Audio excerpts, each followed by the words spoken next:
नमस्कार दोस्तों, स्वागत है आपका हमारे चैनल द साहित्य नाव पर।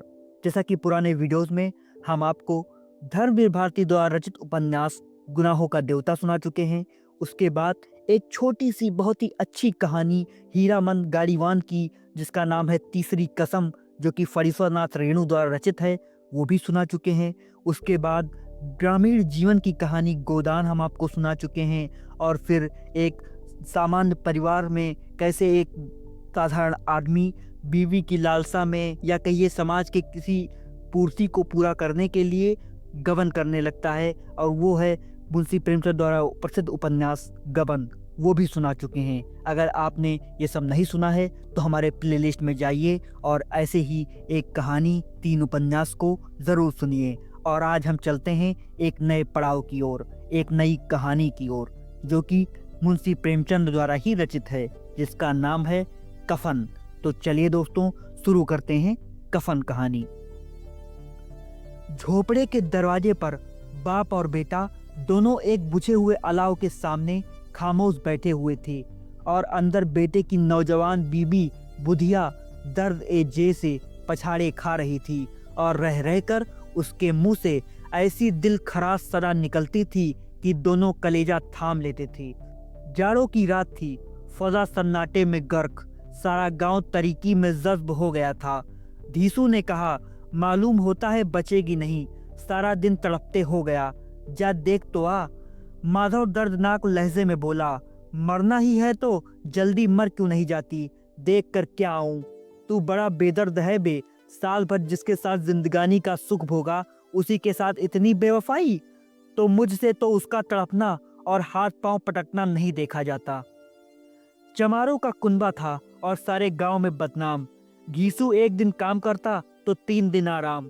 माधव इतना कमजोर था कि घंटे भर काम करता तो घंटे भर चिलम पीता, इसीलिए उसे कोई रखता ही ना था। घर में मुट्ठी भर अनाज भी मौजूद हो तो उनके लिए काम करने की कसम थी। जब 2-1 फाके हो जाते तो घीसू दरख्तों पर चढ़कर लकड़ी तोड़ लाता और माधव बाजार से बेच लाता, और जब तक वो पैसे रहते दोनों इधर उधर मारे मारे फिरते। जब फाके की नौबत आ जाती तो फिर लकड़ियों तोड़ते या कोई मजदूरी तलाश करते। गांव में काम की कमी न थी, काश्तकारों का गांव था। मेहनती आदमी के लिए 50 काम थे, मगर उन दोनों को लोग उसी वक्त बुलाते जब 2 आदमियों से एक का काम पाकर भी कनाक कर लेने के सिवा और कोई चारा न होता। काश दोनों साधु होते तो उन्हें कनात और तवक्कुल के लिए ज़ब्त ए नफ्स की मुतफ़्फ़त ज़रूरत न होती। ये उनकी खल्की सिफत थी। अजीब जिंदगी थी उनकी। घर में मिट्टी के 2-4 बर्तनों के सिवा कोई असासा नहीं। फटे चीथड़ों से अपनी उड़ियानी को ढाके हुए, दुनिया की फिक्रों से आज़ाद, कर्ज से लदे हुए, गालियाँ भी खाते, मार भी खाते, मगर कोई गम नहीं। मिस्कीन इतने की वसूली की मुतलक उम्मीद न होने पर लोग उन्हें कुछ ना कुछ कर्ज दे देते थे। मटर या आलू की फसल में खेतों से मटर या आलू उखाड़ लाते और भून भून कर खाते, या दिन में 10-5 ईख तोड़ लाते और रात को चूसते। यीशु ने इसी ज़हीदाना अंदाज में 60 साल की उम्र काट दी, और माधव भी शहादतमंद बेटे की तरह बाप के नक्शे कदम पर चल रहा था, बल्कि उसका नाम और भी रोशन कर रहा था। उस वक्त भी दोनों अलाव के सामने बैठे हुए आलू भून रहे थे, जो किसी के खेत से खोद लाए थे। घीसू की बीवी का तो मुद्दत हुई इंतकाल हो गया था। माधव की शादी पिछले साल हुई थी। जब से ये औरत आई थी, उसने इस खानदान में तमद्दुन की बुनियाद डाली थी। पिसाई करके, घास छील कर वो शेर भर आटे का इंतजाम कर लेती थी, और इन दोनों बेगैरतों का दोजब भरती रहती थी। जब से वो आई, ये दोनों और भी आराम तलब और आलसी हो गए, बल्कि कुछ अकड़ने भी लगे थे। कोई काम करने को बुलाता तो बेनियाजी की शान में से दुगनी मजदूरी मांगते। वही औरत आज सुबह से दर्द ए ज़ेह में मर रही है, और ये दोनों शायद इसी इंतजार में थे कि वो मर जाए तो आराम से सोएं। घीसू ने आलू निकाल कर छीलते हुए कहा, जा देख तो आ क्या हालत है, उसकी चुड़ैल का फसाद है। और क्या, यहाँ तो ओझा भी 1 रुपये मांगता है, किसके घर से लाएं। माधव को अंदेशा था कि वो कोठरी में गया तो घीसू आलूओं का बड़ा हिस्सा साफ कर देगा। बोला, मुझे वहां डर लगता है। डर किस बात का है? मैं तो यही हूं ही। तो तुम ही जाकर देखो ना। मेरी औरत जब मरी थी तो मैं 3 दिन तक उसके पास से हिला भी नहीं, और फिर मुझसे लड़ाएगी कि नहीं, कभी उसका मुंह नहीं देखा है। आज उसका उधड़ा हुआ बदन देखूं, उसे तन की सुध भी तो ना होगी। मुझे देख लेगी तो खुलकर हाथ पांव भी न पटक सकेगी।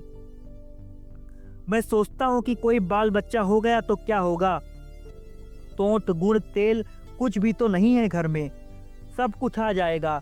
भगवान बच्चा दे तो जो लोग अभी 1 पैसा नहीं दे रहे हैं, तब वही बुला बुला कर देंगे। मेरे 2 लड़के हुए, घर में कुछ भी ना था, मगर इस तरह हर बार काम चल गया। जिस समाज में रात दिन मेहनत करने वालों की हालत उनकी हालत से कुछ बहुत अच्छी न थी, और किसानों के मुकाबले वे लोग जो किसानों की कमजोरियों से फायदा उठाना जानते थे, कहीं ज्यादा फारिग उलबाल थे, वहां इस किस्म की जहनियत का पैदा हो जाना कोई ताजुब की बात नहीं थी।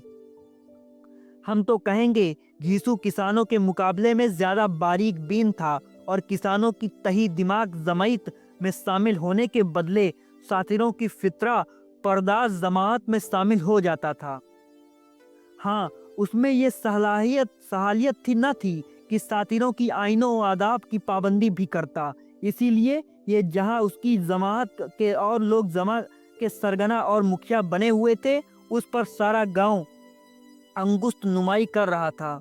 फिर भी उसे ये तस्कीन तो थी ही कि अगर वो खस्ता हाल है तो कम से कम उसे किसानों की सी जिगर तोड़ मेहनत तो नहीं करनी पड़ती, और उसकी सादगी और बेज़बानी से दूसरे बेजा फायदा तो नहीं उठाते। दोनों आलू निकाल निकाल कर जलते जलते खाने लगे। कल से कुछ भी नहीं खाया था। इतना सब्र न था कि उन्हें ठंडा हो जाने दें। कई बार दोनों की जबानें जल गईं। छिल जाने पर आलू का बैगनी हिस्सा तो ज्यादा गर्म न मालूम होता था, लेकिन दांतों के तले पड़ते ही अंदर का हिस्सा जबान और हल्क का तालू को जला देता था। और इस अंगारे को मुंह में रखने से ज्यादा खैरियत इसी में थी कि वह अंदर पहुंच जाएं। वहां उसे ठंडा करने के लिए काफी सामान थे, इसीलिए दोनों जल्द जल्द निगल जाते थे। हालांकि इस कोशिश में उनकी आंखों से आंसू निकल आते। घीसू को उस वक्त ठाकुर की बारात याद आई जिसमें 20 साल पहले वो गया था। उस दावत में उसे जो सेरी नसीब हुई थी, वो उसकी जिंदगी में एक यादगार वाकिया थी, और आज भी उसकी याद ताजा थी। वो बोला, वो भोज नहीं भूलता। तब से फिर इस तरह का खाना और भरपेट नहीं मिला। लड़की वालों ने सबको पूड़ियाँ खिलाई थी, सबको, छोटे बड़े सब ने पूड़ियाँ खाई, और असली घी की चटनी, रायता, 3 तरह के सूखे साग, एक रसेदार तरकारी, दही, चटनी, मिठाई। अब क्या बताऊं कि उस भोज में कितना स्वाद था। कोई रोक नहीं थी, जो चीज चाहो मांगो और जितना चाहो खाओ। लोगों ने ऐसा खाया कि किसी से पानी न पिया गया। मगर परोसने वाले हैं कि सामने गर्म गोल गोल महकती हुई कचौड़ियाँ डाल देते हैं। मना करते हैं नहीं चाहिए, मगर वो है कि दिए जाते हैं। और जब सब ने मुंह धो लिया, एक एक बीड़ा पान भी मिला, मगर मुझे पान लेने की कहाँ सुध थी। खड़ा न हुआ जाता था। छटपट जाकर अपने कंबल पर लेट गया। ऐसा दरिया दिल था वो ठाकुर। माधव ने उस तकल्लुआफ का मजा लेते हुए कहा, अब हमें कोई ऐसा भोज खिलाता। अब कोई क्या खिलाएगा, वो जमाना दूसरा था। अब तो सबको किफायत सूझती है। शादी ब्याह में मत खर्च करो, क्रियाक्रम में मत खर्च करो। पूछो गरीबों का माल बटोर बटोर कर कहाँ रखोगे, मगर बटोरने में तो कमी नहीं है। हाँ, खर्च में किफायत सूझती है। तुमने एक 20 पूड़ियाँ खाई होंगी। 20 से ज्यादा खाई थी। मैं 50 खा जाता। 50 से कम मैंने भी ना खाई होगी। अच्छा पट्टा था तो उसका आधा भी नहीं है। आलू खाकर दोनों ने पानी पिया, और वही अलाव के सामने अपनी धोतियां ओढ़कर पांव पेट में डालकर सो रहे, जैसे 2 बड़े बड़े अजदहे कुंडलियां मारे पड़े हों, और बुधिया अभी तक करा रही थी। सुबह को माधव ने कोठरी में जाकर देखा तो उसकी बीवी ठंडी हो गई थी। उसके मुंह पर मक्खियां भिनक रही थीं। पथराई हुई आंखें, ऊपर टंगी हुई थी। सारा जिस्म खाक में लथपथ हो गया था। उसके पेट में बच्चा मर गया था। माधव भागा हुआ घीसू के पास आया और फिर दोनों जोर जोर से हाय हाय करने और छाती पीटने लगे। पड़ोस वालों ने ये हो जारी सुनी तो दौड़ते हुए आए और रस्म कदीम के मुताबिक गमजदों की तसफ्फी करने लगे। मगर ज्यादा रोने धोने का मौका न था। कफन की और लकड़ी की फिक्र करनी थी। घर में तो पैसा इस तरह गायब था जैसे चील के घोंसले में मांस। बाप बेटे रोते हुए गांव के जमींदार के पास गए। वो उन दोनों की सूरत से नफरत करते थे। कई बार उन्हें अपने हाथों पीट चुके थे, चोरों की इल्लत में, वादे पर काम न करने की इल्लत में। पूछा, क्या है बे घिसुआ, रोता क्यों है? अब तो तेरी सूरत ही नजर नहीं आती। अब मालूम होता है तुम इस गांव में नहीं रहना चाहते। यीशु ने जमीन पर सर रखकर आंखों में आंसू भरते हुए कहा, सरकार बड़ी विपदा में हूँ। माधव की घरवाली रात गुजर गई। दिन भर तड़पती रही सरकार। आधी रात तक हम दोनों उसके सिरहाने बैठे रहे। दवा दारू जो कुछ हो सका सब किया, मगर वो हमें दगा दे गई। अब कोई एक रोटी देने वाला नहीं रहा मालिक। तबाह हो गए, घर उजड़ गया। आपका गुलाम हूँ। अब आपके सिवा उसकी मिट्टी कौन पार लगाएगा? हमारे हाथ में जो कुछ था वो सब दवा दारू में उठ गया। सरकार ही की दया होगी तो उसकी मिट्टी उठेगी। आपके सिवा और किसके द्वार पर जाऊं? जमींदार साहब रहमदिल आदमी थे, मगर घीसू पर रहम करना काले कंबल पर रंग चढ़ाना था। जी में तो आया कह दें, चल दूर हो यहाँ से, लाश घर में रख कर सड़ा। यूं तो बुलाने से भी नहीं आता। आज जब गरज पड़ी है तो आकर खुशामद कर रहा है, हरामखोर कहीं का बदमाश। मगर ये गुस्से या इंतकाम का मौका नहीं था। तवन ओ करहन 2 रुपए निकाल कर फेंक दिए, मगर तसफ्फी का एक कलमा भी मुंह से न निकाला। उसकी तरफ ताका तक नहीं, गोया सर का बोझ उतारा हो। जब जमींदार साहब ने 2 रुपए तो गांव के बनिए महाजनों को इनकार की जरूरत क्यों होती? घीसू जमींदार के नाम का ढिंडोरा पीटना जानता था। किसी ने 2 आने दिए, किसी ने 4 आने।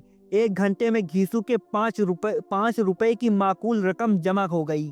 किसी ने गल्ला दे दिया, किसी ने लकड़ी, और दोपहर को घीसू और माधव बाजार से कफन लाने चले और लोग बांस वास काटने लगे। गांव की रफीक उल कल्ब औरतें आकर लाश को देखती थीं और उसकी बेबसी पर 2 बूंद आंसू गिरा कर चली जाती थीं। बाजार में पहुंचकर घीसू बोला, लकड़ी तो उसे जलाने भर की मिल गई है, क्यों माधव? माधव बोला, हाँ लकड़ी तो बहुत है, अब कफन चाहिए। तो कोई हल्का सा कफन ले लें। हाँ और क्या, लाश उठते उठते रात हो जाएगी। रात को कफन कौन देखता है? कैसा बुरा रिवाज है कि जिसे जीते जी तन ढांकने को चीथड़ा न मिले, उसे मारने पर नया कफन चाहिए। और क्या रखा है रहता है, यही 5 रुपए पहले मिलते तो कुछ दवा दारू करते। दोनों एक दूसरे के दिल का माजरा मानवी तौर पर समझ रहे थे। बाजार में इधर उधर घूमते रहे, यहाँ तक कि शाम हो गई। दोनों इत्तेफाक से या आमदन एक शराब खाने के सामने आ पहुंचे और गोया किसी तयशुदा फैसले के मुताबिक अंदर गए। वहां जरा देर तक दोनों तजब्बू की हालत में खड़े रहे। फिर घीसू ने एक बोतल शराब ली, कुछ गजक ली और दोनों बरामदे में बैठकर पीने लगे। कई कुजिया पहम पीने के बाद दोनों सुरूर में आ गए। घीसू बोला, कफन लगाने से क्या मिलता, आखिर जल ही तो जाता, कुछ बहू के साथ तो न जाता। माधव आसमान की तरफ देखकर बोला, गोया फरिश्तों को अपनी मासूमियत का यकीन दिला रहा हो। दुनिया का दस्तूर है, यही लोग बामनों को हजारों रुपए क्यों देते हैं? कौन देखता है परलोक में मिलता है या नहीं? बड़े आदमियों के पास धन है फूकू, हमारे पास फूकने को क्या है? लेकिन लोगों को क्या जवाब दोगे? लोग पूछेंगे कि कफन कहाँ है? घीसू हंसा, कह देंगे कि रुपए कमर से खिसक गए, बहुत ढूंढा, मिले नहीं। माधव भी हंसा। इस गैर मुतक्के नुस नसीबी पर कुदरत को इस तरह शिकस्त देने पर बोला, बड़ी अच्छी थी बेचारी, मरी भी तो खूब खिला पिला कर। आधी बोतल से ज्यादा खत्म हो गई। घीसू ने 2 सेर पूरियां मंगवाई, गोश्त और सालन और चटपटी कलेजियां और तली हुई मछलियां। शराब खाने के सामने दुकान थी। माधव लपक कर 2 पत्तलों में सारी चीजें ले आया। पूरे 1.5 रुपए खर्च हो गए। फिर थोड़े से पैसे बच रहे। दोनों उस वक्त उस स्थान से बैठे हुए पूरियां खा रहे थे, जैसे जंगल में कोई शेर अपना शिकार उड़ा कर आया हो। न जवाबदेही का खौफ था, न बदनामी की फिक्र। जोफ के इन मराहिल को उन्होंने बहुत पहले तय कर लिया था। यीशु फसल फिसायाना अंदाज से बोला, हमारी आत्मा प्रसन्न हो रही है तो क्या उसे पुण्य न होगा? माधव ने सर एक अधिगत झुकाकर तस्दीक की, जरूर से जरूर होगा। भगवान तुम अंतर्यामी हो, उसे वैकुंठ ले जाना। हम दोनों हृदय से उसे दुआ दे रहे हैं। आज जो भोजन मिला वो कभी उम्र भर न मिला था। एक लम्हे के बाद माधव के दिल में एक तशवीश पैदा हुई। बोला, क्यों दादा, हम लोग भी तो वहाँ एक न एक दिन जाएंगे ही। यीशु ने इस तिफनामा सवाल का कोई जवाब न दिया। माधव की तरफ पुरमलामत अंदाज से बोला, जो वहाँ हम दो लोगों से पूछेगी तो तुमने हमें कफन क्यों ना दिया तो क्या कहेंगे? कहेंगे तुम्हारा सर। पूछेगी तो जरूर, तू कैसे जानता है उसे कफन ना मिलेगा? मुझे अब गधा समझता है? मैं 60 साल दुनिया में क्या घास खोदता रहा हूँ। उसको कफन मिलेगा और इससे बहुत अच्छा मिलेगा जो हम देंगे। माधव को यकीन न आया। बोला, कौन देगा? रुपए तो तुमने चट कर दिए। यीशु तेज हो गया। मैं कहता हूँ उसे कफन मिलेगा तो मानता क्यों नहीं? कौन देगा बताते क्यों नहीं? वही लोग देंगे जिन्होंने अब के सिवा। हाँ, वो रुपए हमारे हाथ ना आएंगे, और अगर किसी तरह आ जाएं तो फिर हम इस तरह बैठे पिएंगे और कफन तीसरी बार लेगा। जू अंधेरा बढ़ता गया और सितारों की चमक तेज होती थी। मैखाने की रौनक भी बढ़ती जाती थी। कोई गाता था, कोई बहकता था, कोई अपने रफीक के गले लिपटा जाता था, कोई अपने दोस्त के मुंह से सिंगार लगाए देता था। वहाँ की फिजा में सुरूर था, हवा में नशा। कितने तो चुल्लू में उल्लू हो जाते थे। यहाँ आते थे तो सिर्फ खुद खराबोशी का मजा लेने के लिए। शराब से ज्यादा यहाँ की हवा से मसरूर होते थे। जिस्त की बला यहाँ खींच लाती थी और कुछ देर के लिए वो भूल जाते थे कि वो जिंदा हैं या मुर्दा, या जिंदा दर गोर हैं। और ये दोनों बाप बेटे अब भी मजे ले ले के चुस्कियां ले रहे थे। सबकी निगाहें उनकी तरफ जमी हुई थी। कितने खुशनसीब हैं दोनों। पूरी बोतल बीच में है। खाने से फारिग होकर माधव ने बची हुई पूरियों को पत्तल उठाकर एक भिखारी को दे दिया, जो खड़ा उनकी तरफ गुरसना निगाहों से देख रहा था और देने के गुरूर और मसरत और मलवले का अपनी जिंदगी में पहली बार एहसास किया। यीशु ने कहा, ले जा, खूब खा और आशीर्वाद दे। जिसकी कमाई थी वो तो मर गई, मगर तेरा आशीर्वाद उसे जरूर पहुंच जाएगा। रोए रोए से आशीर्वाद दे, बड़ी गाढ़ी कमाई के पैसे हैं। माधव ने फिर आसमान की तरफ देखकर कहा, वो बैकुंठ में जाएगी, दादा बैकुंठ की रानी बनेगी। यीशु बड़ा खड़ा हो गया और जैसे मसरत की लहरों से तैरता हुआ बोला, हाँ बेटा, बैकुंठ में न जाएगी तो क्या ये मोटे मोटे लोग जाएंगे जो गरीबों के दोनों हाथ से लूटते हैं और अपने पाप के धोने के लिए गंगा में जाते हैं और मंदिरों में जल चढ़ाते हैं। ये खुश एतिकादी का रंग भी बदला। तल्लुन नशे की खासियत है। यास और गम का दौरा हुआ। माधव बोला, मगर दादा बेचारी ने जिंदगी में बड़ा दुख भोगा, मरी भी तो कितनी दुख झेल कर। वो अपनी आंखों पर हाथ रख कर रोने लगा। यीशु ने समझाया, क्यों रोता है बेटा? खुश हो गया कि माया जाल से मुक्ति हो गई, जंजाल से छूट गई। बड़ी भाग्यवान थी जो इतनी जल्दी माया के मोह के बंधन तोड़ दिए। और दोनों वहीं खड़े होकर गाने लगे, ठगनी क्यों नैना झमकावे, ठगनी क्यों नैना झमकावे, ठगनी। सारा मैखाना महवे तमाशा था और ये दोनों मैकस मखमूर महवियत के आलम में गाए जाते थे। फिर दोनों नाचने लगे, उछले भी, कूदे भी, गिरे भी, मटके भी, भाव भी बताए और आखिर नशे से मदमस्त होकर वहीं गिर पड़े। तो दोस्तों, ये था मुंशी प्रेमचंद्र द्वारा रचित कहानी कफन। बहुत ही छोटी कहानी थी और लेकिन बहुत ही बारीक कहानी थी, बहुत ही, अगर इसको समझने लगे तो हर एक लफ्ज़ में, हर एक, इसमें उर्दू का लफ्ज़ ज़्यादा प्रयोग हुआ है और इसके हर एक लफ्ज़ में एक कहानी है जो हमें बताती है कि पुराने समय में कैसे कैसे लोग रहते थे। ऐसे ही एक कहानी है, एक उपन्यास मुंशी प्रेमचंद्र द्वारा ही लिखा गया है जिसका नाम है गोदान। अगर आप पढ़ सकें, सुन सकें तो उसे भी जाइए सुनिए हमारी प्लेलिस्ट में। गोदान है पड़ा है हमारी प्लेलिस्ट में, और गबन भी है जो कि मुंशी प्रेमचंद्र द्वारा ही रचित एक उपन्यास है। वो भी अगर सुनना चाहें तो हमारे प्लेलिस्ट में जाकर सुन सकते हैं। और आप ऐसे ही हमारे साथ बने रहिए, हम आपको साहित्य के हर एक वाक्य से रूबरू कराएंगे जिसको आपने नहीं सुना होगा या कभी आप नहीं जाने होंगे। और याद रखिए दोस्तों, साहित्य से जुड़े रहेंगे अपने तो अपने इतिहास से जुड़े रहेंगे, और अगर साहित्य से जुड़े रहे तो हर समय, हर लफ्ज़ में या हर कहानी में, हर उपन्यास में, हर नाटक में आपको एक नया सीख सिखाएगी, आपको एक नया अभ्यास कराएगी जीवन जीने का, जीवन में रहने का। तो इसीलिए दोस्तों, साहित्य से जुड़े रहिए और सब्सक्राइब कर लीजिए हमारे चैनल को, द साहित्यनामा को। तो दोस्तों, अब मिलते हैं साहित्य के एक अगले पड़ाव में, एक दूसरी दुनिया में, एक दूसरे उपन्यास में या दूसरी कहानी में। तो दोस्तों, वीडियो के अंत तक बने रहने के लिए आपका बहुत बहुत धन्यवाद दोस्तों।